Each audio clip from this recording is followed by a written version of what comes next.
I interviewed Diana Sabrain. She's the co-founder and chief executive officer of One Agrix.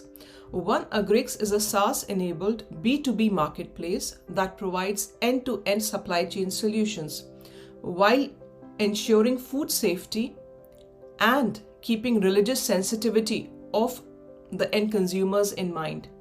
She's originally from Singapore and she is based in Switzerland. I asked her about her touch points with blockchain, the advantages that she saw while using blockchain.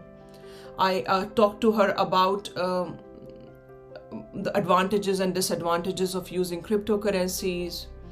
I asked her how does she see the supply chain industry benefiting from the adoption of blockchain, and does she see any impediments to the adoption in the industry, and if yes, can she recommend some solution.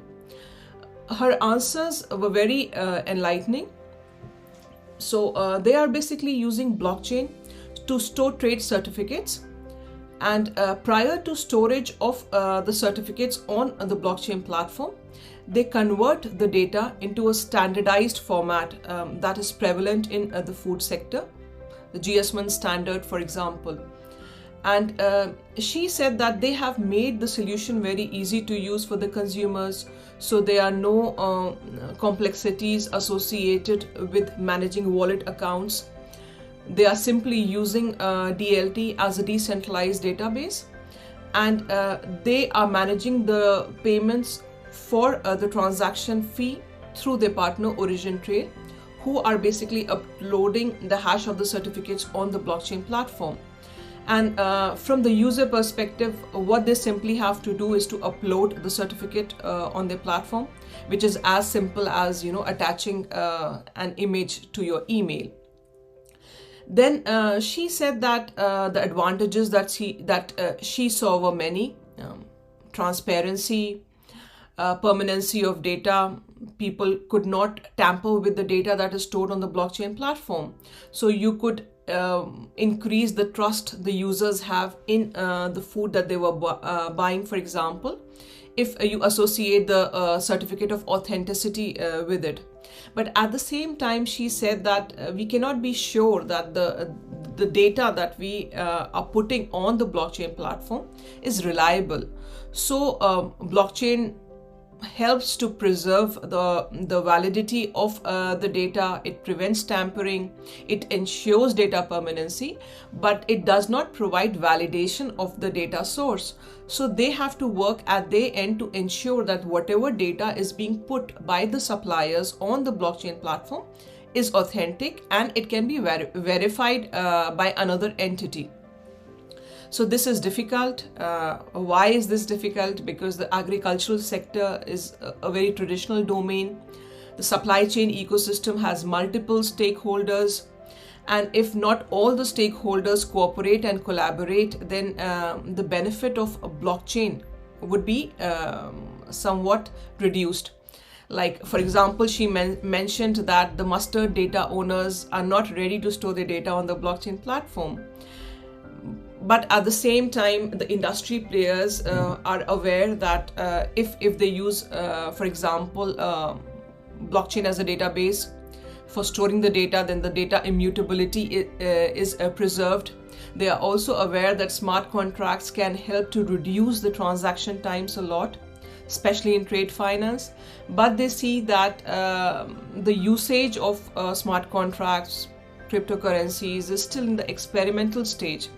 And till people start adopting it, till the market sees a proliferation of usages with smart contracts, leading to deployment in our daily lives, I think till then they are a bit hesitant. They are open to innovation, they are open to using smart contracts, they are also open to using cryptocurrencies, but they wait to see a tangible output from solutions involving the use of blockchain and crypto. And this is very similar to what we have learned. We know that the market is still in the nascent stages of development. We see the ups and downs in the market, especially now when there has been a massive devaluation of NFTs, stablecoin, and even cryptocurrencies. So people, all these events make people lose trust. And what we need to do is to basically enhance the trust of the people by providing the needed knowledge, by educational campaigns to tell them of the benefits the technology can bring to the organization. And at the same time, we have to ensure that people do not associate the use of blockchain and crypto by lawlessness. So all of us are aware that the laws related to the use of blockchain and crypto might vary depending upon the jurisdiction. And they like for example, now digital signatures are accepted universally in any court of law. So similarly, blockchain solutions and crypto solutions should also see that kind of acceptance, to ensure that the people who are using it are can use it safely without being exposed to scams that have been prevalent in let's say in the industry in the past, related to the use of ICOs. And even now, when we see crypto exchanges being frozen, I think that's not a very good signal for people. They still have high hopes in the benefits of blockchain technology, because the problems that the technology can really solve cannot be solved by any other alternative or existing technology.